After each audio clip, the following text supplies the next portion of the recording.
وعلیکم السلام ورحمۃ اللہ وبرکاتہ۔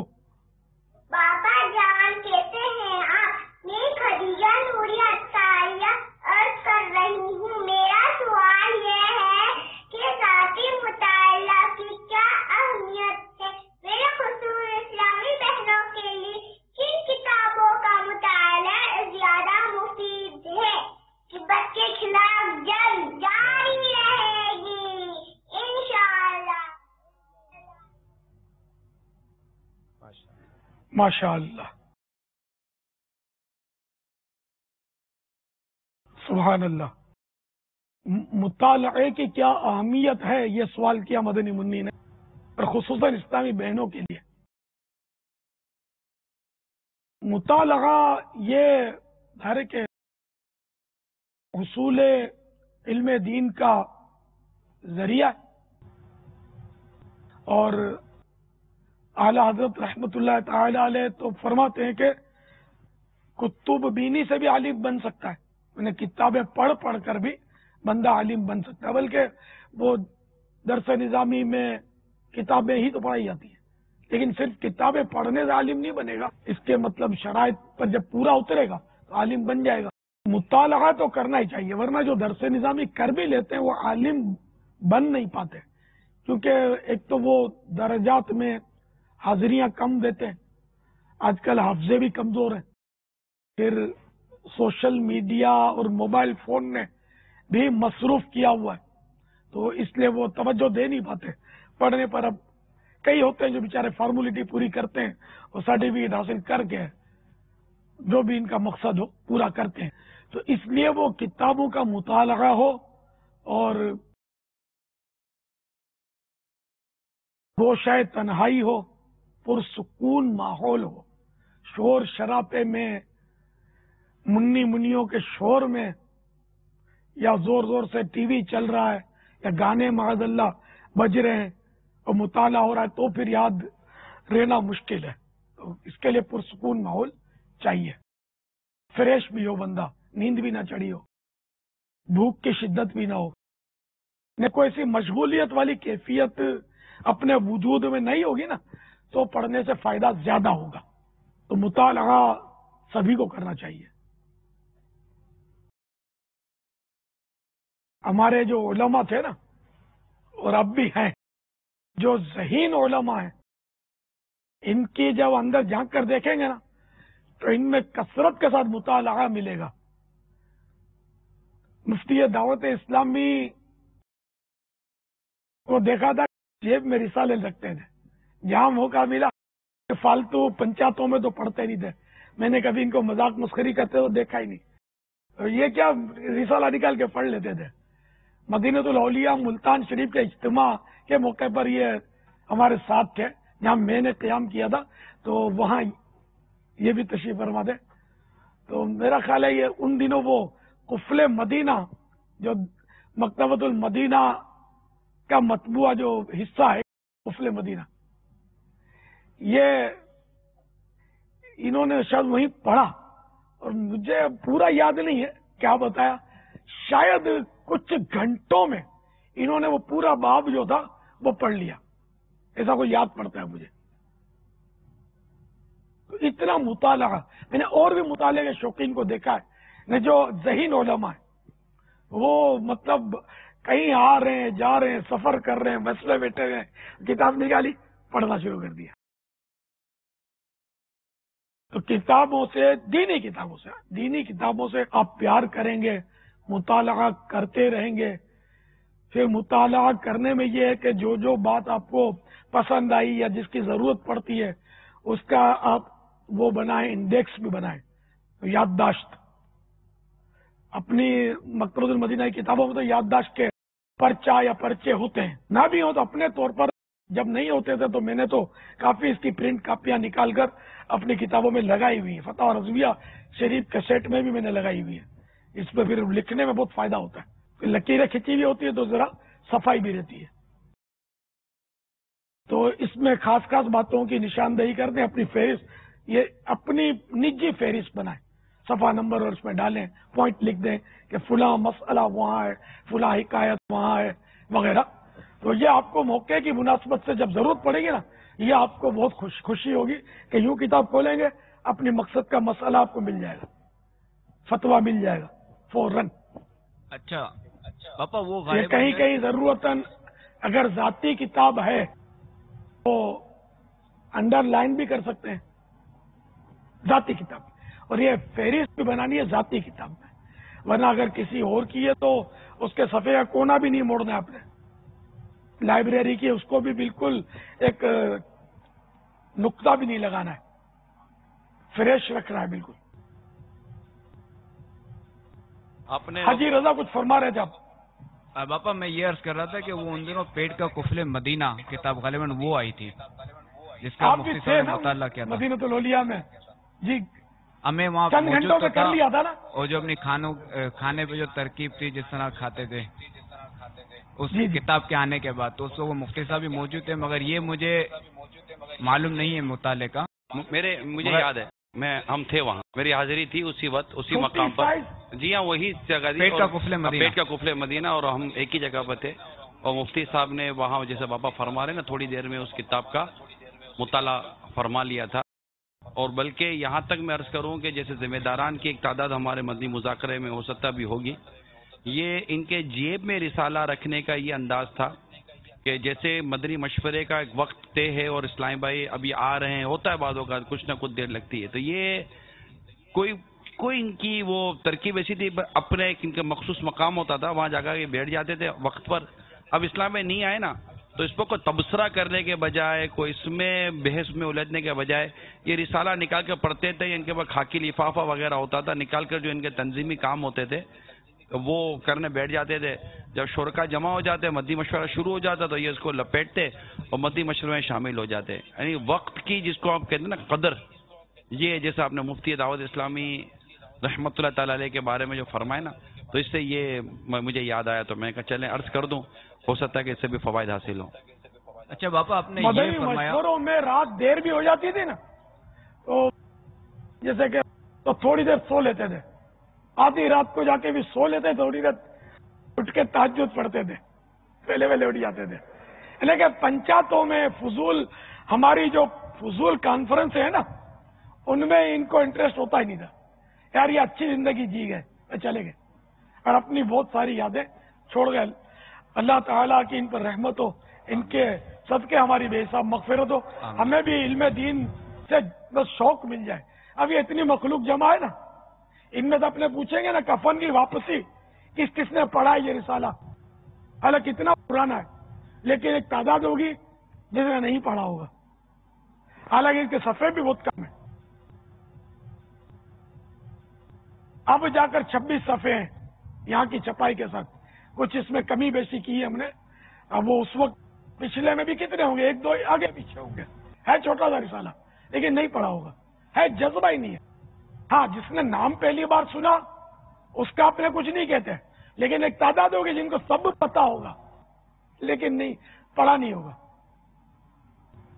اور جو شوقین ہوں گے انہوں نے ایسے بھی شاید نکل آئے کہ وہ 27ویں کی نسبت سے 27 بار پڑھ لیا ہو، کسی نے 6 کی نسبت سے 6 بار پڑھ لیا ہو، ایسے بھی ہوں گے، لیکن ایسوں کی تعداد نہ ہونے کے برابر، آٹے میں نمک کے برابر۔ تو مطالعے کا شوق نہیں ہے۔ میری ملاقات میں اعلان کرتا ہوں کہ ملاقات کے بعد جاتے جاتے ایک رسالہ لے لیجئے، VCD لے لیجئے، بار بار اعلان کیے، لیکن یہ مفت کا رسالہ بھی کوئی لیتا ہے۔ میں حیران ہوں کہ مطالعے کا جذبہ اتنا کم ہو گیا، پھر بھی یہ قوم چھاپے جا رہی ہے، ہم لوگ چھاپتے ہیں، دنیا چھاپ رہی ہے، ہم بھی چھاپتے ہیں اور بانٹتے ہیں اور بٹواتے ہیں۔ خدا جانے قوم یہ کیا کرتی ہے، یہ پڑھتے کیوں نہیں ہے، میری سمجھ سے باہر ہے۔ بس یہ ملاقات کے لیے جب میرے پاس آتے ہیں تو ان کا میرا خیال ہے کہ وہ آدھی روح جو ہے نا وہ موبائل فون میں اٹک کے رہ جاتی ہوگی، ان کو سچکا نہیں پڑتا، کیونکہ میرے پاس آنے کے لیے موبائل الاؤڈ نہیں ہوتا۔ ملاقات کا جذبہ ہوتا ہے، بیچارہ آ جاتے ہیں تو ہو سکتا ہے ان کو سچکا نہیں پڑتا ہوگا، موبائل میں جان پھنسی رہتی ہوگی۔ کہ موبائل فون تو واقعی ہے، یعنی کہ وہ پہلے وہ نہیں اپنے کہانیوں میں قصوں میں سنا ہوگا آپ نے کہ وہ جادوگر کی روح فلاں طوطے کے اندر تھی، اور طوطا وہ فلاتے خانے میں بند تھا، تو بڑی مشکل سے طوطے کی طرف پہنچے اور طوطے کی جب گردن مروڑی تب جا کے وہ جادوگر کی گردن مروڑی. یہ فضول یعنی کہ کہانیاں مطلب، اور کوئی اس کا حیثیت نہیں ہے، حقیقت نہیں ہے، بالکل من گڑت. تو یعنی کہ یوں میں مبالغے کے ساتھ عرض کرتا ہوں کہ گویا اس دور میں وہ روح جو ہے نا موبائل میں اٹکی ہوئی ہوتی ہے. روح کسی اور چیز میں حلول نہیں کرتی ہے. وہ جو آواگون ہے وہ کفر ہے. میں یہ سمجھانے کے لیے عرض کر رہا ہوں کہ گویا مفہوماً کہ مطلب اس کی روح جیسے نہ پھنسی ہو اس میں موبائل فون میں، تو چین نہیں بڑھتا ہوگا. لیکن ان بیچاروں کو ہو سکتا ہے کہ جس ٹیبل پر رسالے وغیرہ رکھے ہیں نا وہ نظر بھی نہیں آتے ہوں گے. پی سی ڈی میں کوئی لیتا ہے، حالانکہ 25 روپے کی ایک پی سی ڈی ہے. ہاں ٹیبل کے کونے پر وہ مدینے کی کھجور رکھی ہوئی ہے یا کوئی بادام رکھی ہوئی ہے، ایک ایک بادام ایک ایک کھجور جب مجھے تحفے میں ملتی ہے تو ہم لوگ کیا پلاسٹک کی ایک وہ کر لیتے ہیں، وہ ایک ایک لفافے میں پلاسٹک کے اعلان کر دیتا ہوں کہ ایک ایک لے جاؤ، تو یہ لے لیتے ہیں. اتنا ہے جو کھانے پینے کی چیز ہے نا، تو ہاتھوں ہاتھ کچھ لذت آ جاتی ہے. مطالعے کا شوق نہیں ہے. اس کا مجھے صحیح بولتا ہوں افسوس ہے، بہت افسوس ہے کہ یہ علم دین سے اتنی دوری بس موبائل فون میں سر جھکا کے وہ ٹک ٹک کرتے رہتے ہیں. اللہ تعالی علم دین کا شوق ہم سب کو عطا فرمائے. آمین. یہ طلبہ بھی مطالعہ نہیں کرتے، ہاں بہت کم کرتے ہیں. طلبہ بھی اگر سن رہے ہیں تو مہربانی کر کے خالی درس نظامی صاحب علامہ نہیں بن جاؤ گے میرے بھائی. مطالعہ، کتابوں کا مطالعہ، فتح رضویہ شریف، بہار شریعت، فیضان سنت، خفیہ کلمات کے بارے میں سوال جواب، پھر مکتبۃ المدینہ کے مختلف رسائل، یہ سب مطالعہ کیجیے. آپ کے علم دین میں اضافہ ہوگا. یہ برسوں کی محنت رسالوں میں پیش کی جاتی ہے، آپ کو کئی کتابوں کا نچوڑ اس میں پیش کیا جاتا ہے. تو چلیے اب ایک اور مدنی تحفہ رجب شریف آنے سے پہلے آپ کو پیش کر دیتا ہوں. اس رسالے میں اضافہ ہوا ہے. اللہ تعالیٰ میری المدینۃ العلمیہ کو سلامت رکھے. ایسی دعا ڈھونڈ کے نکالی ہے انہوں نے کہ ہم نے وہ پیچھے چھاپ دی ہے، اندر بھی ڈالی ہے پیچھے بھی ڈالی ہے، اندر بھی ہے نا اور پیچھے بھی ہے. تو یہ دعا پڑھ لیتے ہیں. رجب شریف میں یہ دعا پڑھنا سنت ہے، تو یاد دہانی کے لیے پہلے سے پڑھ لیتے ہیں. اس کو مطلب یعنی کہ اپنے گھر میں ایسی جگہ پہ رکھ دینا، مشورہ یوں کتاب کو یوں نمایاں کر کے کہ آپ دیکھ کے دعا پڑھ سکیں سنت کی نیت سے. چاہیں تو اس کی فریم بنا لیں، یہ گتا نکال کے اس کا یا فوٹو کاپی بنا کے، تو ایک لمبا سا رہے گی. پھر رجب میں انشاءاللہ پڑھتے رہنا. چلو ہم پڑھ لیتے ہیں. آج بہت کم الفاظ کی دعا ہے. اللہم بارک لنا فی رجب و شعبان وبلغنا رمضان. یعنی اے اللہ تو ہمارے لیے رجب اور شعبان میں برکت عطا فرما اور ہمیں رمضان تک پہنچا. آمین. رمضان تک پہنچنے کی یعنی کہ زندہ رہنے کی بھی دعا ہے. صلو علی الحبیب صلی اللہ اللہم بارک لنا فی رجب و شعبان وبلغنا رمضان. اللہم بارک لنا فی رجب و شعبان وبلغنا رمضان. اللہم بارک لنا فی رجب و شعبان وبلغنا رمضان صلو علی الحبیب صلی اللہ تعالی علی محمد. یہ حدیث پاک پڑھ دیتا ہوں میں.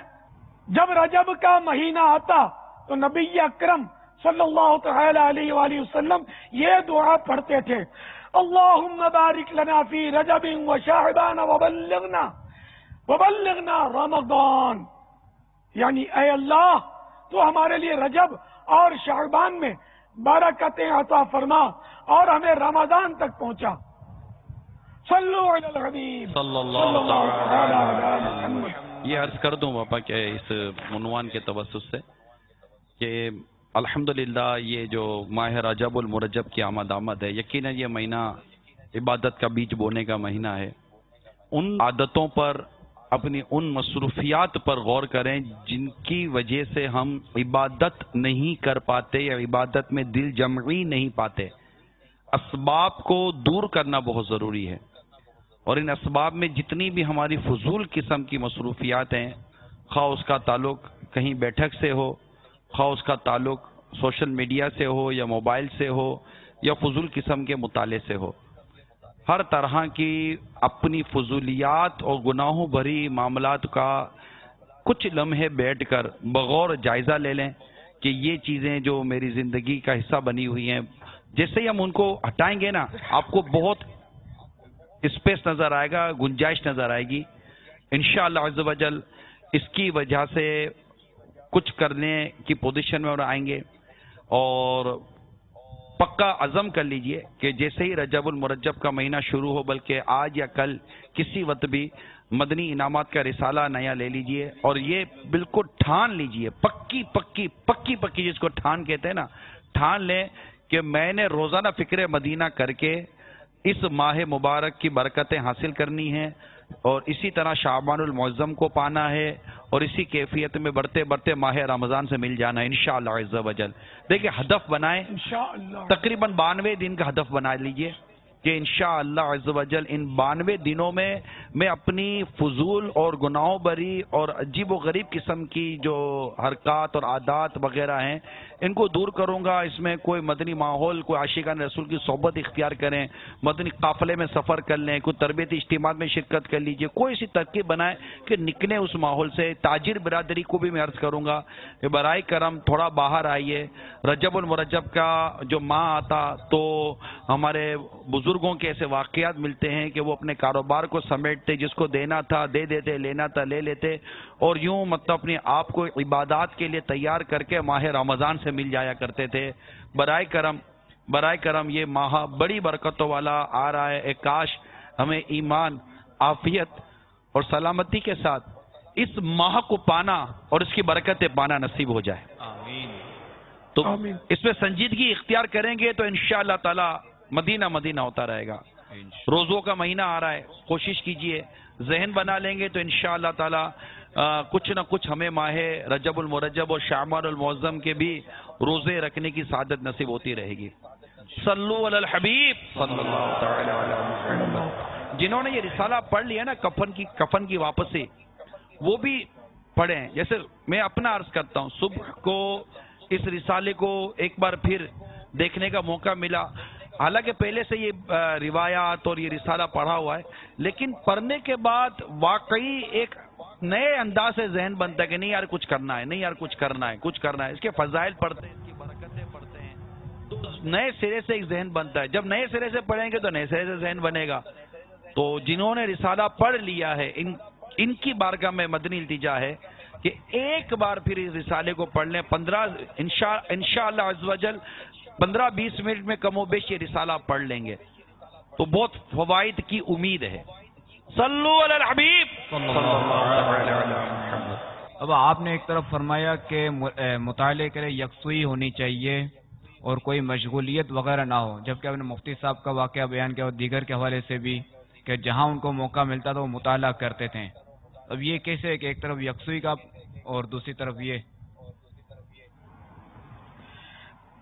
دیکھو بعضوں کی یکسوئی ایسی ہوتی ہے کہ ایک بزرگ کے بارے میں لکھا ہے امام غزالی علیہ رحمۃ اللہ علیہ نے، اور کتابوں میں یہ واقعہ ہے کہ وہ جب نماز کے لیے کھڑے ہوتے ہیں تو گھر والوں کو بولتے تھے کہ جتنا تم کو باتیں کرنا کرو، اب میں نماز شروع کرتا ہوں، مجھے پتہ نہیں چلے گا. تو ان کا خشوع ایسا تھا، نماز میں ایسے گم ہو جاتے تھے گھر میں، چاہے کتنا ہی مطلب وہ غل ہو رہا ہو، ان کو پتہ نہیں چلتا تھا. تو اس لیے جنرلی یہی ہے کہ وہ پرسکون ماحول ہو. تو اب جس کے پاس پرسکون ماحول بن جاتا ہو شور میں بھی، تو اس کے لیے تو پرسکون ہی ہے نا یہ. لیکن میں نے ایک عموم کے اعتبار سے کہا کہ عام طور پہ شور میں اتنی مطلب مطالعے میں ترکیب بنے گی نہیں. اگر بابا اس طرح کر لیا ایک جائے اصول دے دیا. اب آپ شور شرابے میں اور گاڑیوں کی گھرگھراہٹ ہوتے کو اپنے بند کمرے میں بھی کوئی معمولی سی ٹک ٹک ہوگی نا تو سونا دشوار. اور فٹ پاتھ پر وہ ہیوی ٹریفک میں گر گر بھونپو بج رہے ہوتے ہیں اور سوئے ہوئے ہوتے ہیں کہ نہیں سونے والے فٹ پاتھوں، ان کے لیے یہ فٹ پاتھ پرسکون ہے. اپنے لیے چاہے کتنا ہی ٹھنڈا کمرہ ہو، پیک ہو، روشنی کی کرن نہ ہو، خالی ٹھک ٹھک اگر شروع ہو گئی تو بے سکونی ہو گئی. تو یہ اپنی اپنی کیفیات ہوتی ہے. اگر بابا اس طرح کر لیا جائے کہ جیسے فقہ کا مطالعہ ہو تو اس میں اگر یکسوئی وغیرہ رکھی جائے، یا بالکل کہ کوئی ایسا حرج نہ ہو، اور دوسرے کے واقعات وغیرہ ہوں، پند و نصائح ہوں، ان میں اگر راہ چلتے ہوئے جیسے گاڑی وغیرہ میں پڑھ لیا جائے تو کیسا؟ یار یہ پڑھنے والے تو بنے تو راستہ خود ہی متعین کر لیں گے کہ کہاں پڑھنے میں سجکا پڑتا اور کہاں نہیں پڑتا. بس میں حکایتیں بھی پڑھے گا تو سجکا تھوڑی پڑے گا. عام آدمی کو سجکا نہ پڑے. وہ کنڈکٹر چلا رہا ہے اور گانے بج رہے ہوتے ہیں، کبھی کچھ ہو رہا ہوتا ہے، کیا بیچارہ مطلب پڑھے گا. اگر پڑھنے کا جذبہ ہوگا تو پڑھے تو اچھا ہے، اگر سمجھ پڑتی ہے تو. ورنہ غلط فہمی ہو جانے کا خطرہ ہے تو پھر نہیں پڑھنا چاہیے. صحیح. علم و حکمت کے 125 مدنی پھول امیر علیہ سنت کا رسالہ ہے جو مکتبۃ المدینہ نے شائع کیا ہے. 104 صفحات کا یہ رسالہ جیبی سائز میں 17 روپیہ ہدیہ اور بڑے سائز میں یہ 27 روپیہ ہدیہ پر مکتبۃ المدینہ سے طلب کیا جا سکتا ہے. اور اس میں مطالعہ کرنے کے حوالے سے زبردست مدنی پھول امیر علیہ سنت نے تحریر فرمائے ہیں. 18 مدنی پھولوں کا ایک گلدستہ بھی اس میں شامل ہے مطالعہ کرنے کے حوالے سے. صلو علی الحبیب صلی اللہ تعالی علی محمد. مجھے اپنی اور ساری دنیا کے لوگوں کی اصلاح کی کوشش کرنی ہے.